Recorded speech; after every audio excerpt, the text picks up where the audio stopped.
Hello everyone, it's Shane Kanto, your Wasteland Reviewer, and I'm here to review 40 Years a Prisoner. And this is a new documentary from HBO, and this is about Mike Africa Jr., who is a man whose parents have both been in prison for 40 years after being part of the MOVE movement and revolutionary group, and being put in prison, and him spending most of his life having to go see his parents in prison.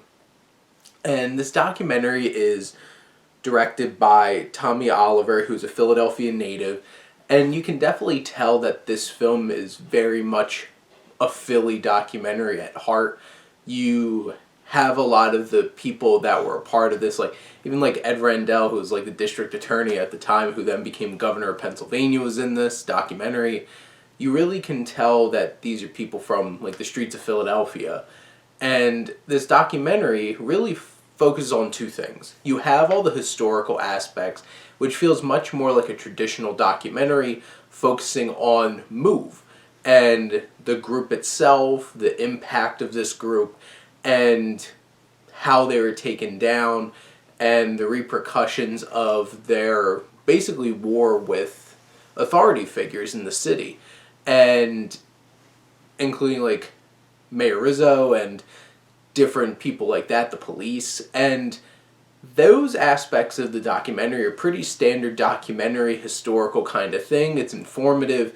You sense the passion. They do use some archival footage. You get that. But those pieces of the documentary feel on a lower level compared to Mike Africa Jr. and his story, and the passion of him talking about how his life has been altered and changed because of his parents being in prison, and his story. And those aspects of the documentary are much more meaningful, much more emotional. So it's hard when those two things aren't firing on the same cylinders, and you wind up hoping that you go back to Mike Africa Jr. more often and seeing his perspective, what he's going through, his journey to try to get his parents exonerated. It's much more personal, it's much more emotional, and you really get that connection because you're there with him. And those aspects of Oliver's documentary really, really work incredibly well. Not that the more historical aspects don't, but they're much more on like your standard kind of documentary setting. It doesn't have that same fire and heart to it.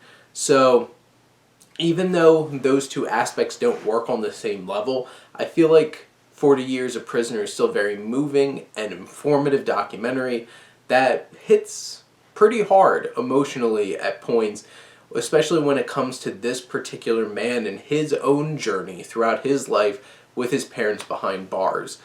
And it definitely has moments where it's like very exciting and emotional, and really pays off towards the end of the film. I do think that this is a worthwhile documentary checking out, as unfortunately this kind of documentary is still very relevant today in 2020, but I definitely think it's worth your time, so go check it out. I watched it on HBO Max after it debuted on HBO. But those are my thoughts on 40 Years a Prisoner. Let me know what you think, and let's talk some movies. But thank you as always for tuning in and supporting your Wasteland Reviewer.